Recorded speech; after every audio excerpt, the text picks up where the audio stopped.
السلام علیکم معزز ناظرین، پیارے دوستوں، بہنوں، بھائیوں اور بزرگوں۔ میں حافظ عبد الواحد ایڈوکیٹ آپ کو اپنے اسلامی چینل کے اندر خوش آمدید کہتا ہوں، اور ہر روز کی طرح آج بھی ہم انشاءاللہ چوتھا پارہ سورہ آل عمران آیات نمبر 182 تا 188 تک کی تلاوت، ترجمہ اور تفسیر پڑھنے کی شرف حاصل کریں گے۔ تلاوت شروع کرنے سے پہلے ہم درود شریف پڑھتے ہیں، آپ بھی میرے ساتھ پڑھیں۔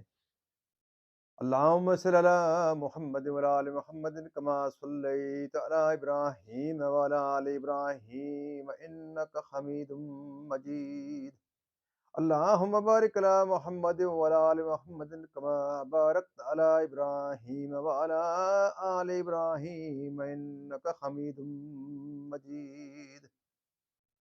أما بعد فأعوذ بالله من الشيطان الرجيم. بسم الله الرحمن الرحيم.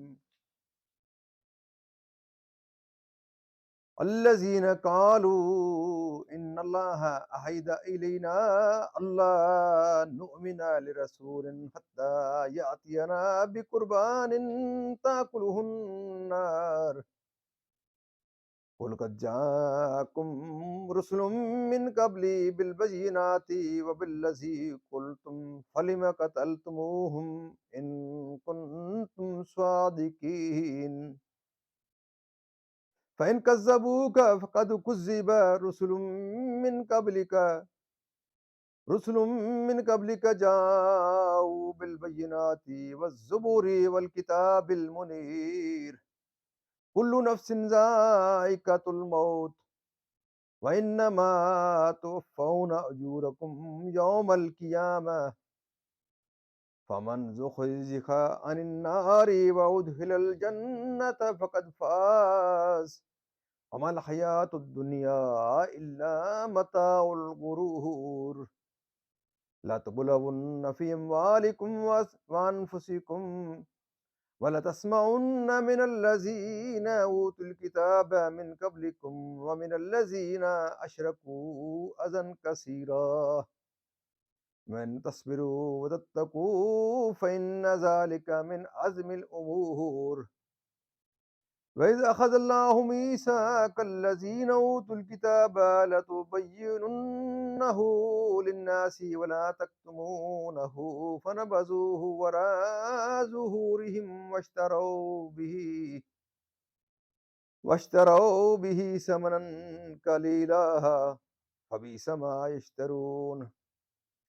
لا تحسبن الذين يفرحون بما أتوا ويحبون أن يحمدوا بما لم يفعلوا فلا تحسبنهم بمفازة من العذاب ولهم عذاب أليم. ولله ملك السماوات والأرض والله على كل شيء قدیر. صدق اللہ العظیم. ترجمہ: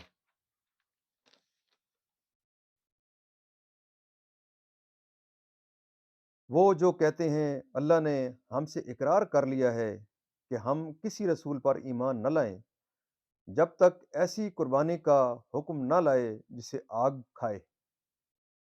تم فرما دو مجھ سے پہلے بہت رسول تمہارے پاس کھلی نشانیاں اور یہ حکم لے کر آئے جو تم کہتے ہو، پھر تم نے انہیں کیوں شہید کیا اگر سچے ہو؟ تو اے محبوب، اگر وہ تمہاری تکذیب کرتے ہیں تو تم سے اگلے رسولوں کی بھی تکذیب کی گئی ہے جو صاف نشانیاں اور صحیفے اور چمکتی کتاب لے کر آئے تھے. ہر جان کو موت چکھنی ہے اور تمہارے بدلے تو قیامت ہی کو پورے ملیں گے جو آگ سے بچا کر جنت میں داخل کیا. جنت میں داخل کیا گیا، وہ مراد کو پہنچا، اور دنیا کی زندگی تو یہی دھوکے کا مال ہے. بے شک ضرور تمہاری آزمائش ہوگی تمہارے مال اور تمہاری جانوں میں، اور بے شک ضرور تم اگلے کتاب والوں اور مشرکوں سے بہت کچھ برا سنو گے. اور اگر تم صبر کرو اور بچتے رہو تو یہ بڑی ہمت کا کام ہے. اور یاد کرو جب اللہ نے عہد لیا ان سے جنہیں کتاب عطا عطا ہوئی، ان سے جنہیں کتاب عطا ہوئی کہ تم ضرور اسے لوگوں سے بیان کر دینا اور نہ چھپانا، تو انہوں نے اسے اپنی پیٹھ کے پیچھے پھینک دیا اور اس کے بدلے ذلیل دام حاصل کیے۔ تو کتنی بری خریداری ہے۔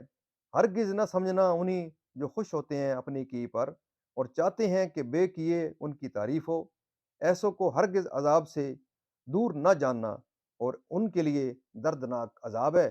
اور اللہ ہی کے لیے ہے آسمانوں اور زمین کی بادشاہی، اور اللہ ہر چیز پر قادر ہے۔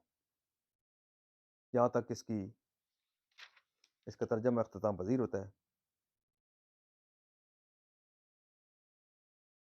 تفسیر آج کی انشاءاللہ پڑھتے ہیں۔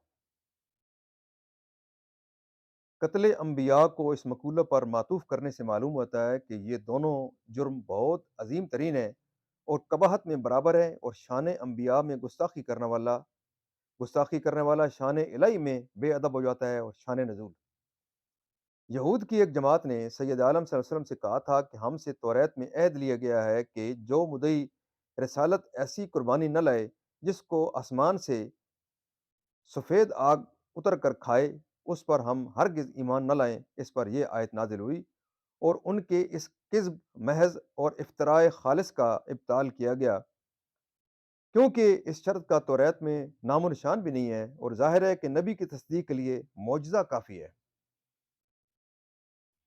کوئی معجزہ ہو، جب نبی نے کوئی معجزہ دکھایا، اس کے صدق پر دلیل قائم ہو گئی، اور اس کی تصدیق کرنا اور اس کی نبوت کو ماننا لازم ہو گیا۔ اب کسی خاص معجزے کا اصرار حجت قائم ہونے کے بعد نبی کی تصدیق کا انکار ہے۔ جب تم نے یہ نشانی لانے والے انبیاء کو قتل کیا اور ان پر ایمان نہ لائے، تو ثابت ہو گیا کہ تمہارا یہ دعویٰ جھوٹا ہے، یعنی معجزات باہرہ، توریت و انجیل۔ دنیا کی حقیقت اس مبارک جملے نے بے حجاب کر دی۔ آدمی زندگانی پر مفتون ہوتا ہے، اسی کو سرمایہ سمجھتا ہے، اور اس فرصت کو بیکار ضائع کر دیتا ہے۔ وقت اخیر اسے معلوم ہوتا ہے کہ اس میں بقا نہ تھی، اور اس کے ساتھ دل لگانا حیات باقی اور اخروی زندگی کے لیے سخت مضر رساں ہوا۔ حضرت سعید بن جبیر نے فرمایا کہ طالب دنیا کے لیے متاع غرور اور دھوکے کا سرمایہ ہے، لیکن آخرت کے طلبگار کے لیے دولت باقی کے حصول کا ذریعہ اور نفع دینے والا سرمایہ ہے۔ یہ مضمون اس آیت کے اوپر کے جملوں سے مستفاد ہوتا ہے۔ حقوق و فرائض اور نقصان اور مصائب اور امراض و خطرات و قتل و رنج وغیرہ سے، تاکہ مومن و غیر مومن میں امتیاز ہو جائے۔ مسلمانوں کو یہ خطاب اس لیے فرمایا گیا کہ آنے والے مصائب و شدائد پر انہیں صبر آسان ہو جائے۔ یہود و نصارہ معصیت سے اللہ تعالیٰ نے علماء توریت و انجیل پر واجب کیا تھا کہ ان دونوں کتابوں میں سید عالم صلی اللہ علیہ وسلم کی نبوت پر دلالت کرنے والے جو دلائل ہیں، وہ لوگوں کو خوب اچھی طرح مشرح کر کے سمجھا دیں اور ہرگز نہ چھپائیں۔ اور رشوتیں لے کر حضور سید عالم صلی اللہ علیہ وسلم کے اوصاف کو چھپایا جو توریت و انجیل میں مذکور تھے۔ علم دین کا چھپانا ممنوع ہے۔ حدیث شریف میں آیا ہے کہ جس شخص سے کچھ دریافت کیا گیا جس کو وہ جانتا ہے اور اس نے اس کو چھپایا، روز قیامت اس کے آگ کی لگام لگائی جائے گی۔ مسئلہ علماء پر واجب ہے کہ اپنے علم سے فائدہ پہنچائیں اور حق ظاہر کریں، اور کسی غرض فاسد کے لیے اس میں سے کچھ نہ چھپائیں۔ معزز ناظرین، یہاں تک اس کا آج کا تفسیر بھی اختتام پذیر ہوتی ہے۔ انشاءاللہ کل یہاں سے ہی آگے سٹارٹ کریں گے۔ اللہ تعالیٰ کے دربار کے اندر ہم دعا کرتے ہیں قرآن پاک کے صدقے حضور پاک صلی اللہ علیہ وسلم کی ذات و برکات کے صدقے کہ اللہ تعالیٰ ہمیں قرآن پاک کو ترتیل سے اور سمجھ کر پڑھنے اور اس کے احکامات کے اوپر عمل کرنے، اور حضور پاک صلی اللہ علیہ وسلم کی پاک سیرت کے مطابق اصحابہ کرام کے نقش قدم کے اوپر اللہ تعالیٰ ہمیں چلنے کی توفیق عطا فرمائے۔ پیارے دوستو، اللہ تعالیٰ کے دربار کے اندر ہم قرآن پاک کے صدقے حضور پاک صلی اللہ علیہ وسلم کی ذات و برکات کے صدقے دعا کرتے ہیں کہ اللہ تعالیٰ تمام پریشانیاں دور فرمائے، تمام بیماروں کو شفا کاملہ عطا فرمائے، اور اللہ تعالیٰ تمام مرحومین کو جنت الفردوس میں اعلیٰ و بالا مقام عطا فرمائے۔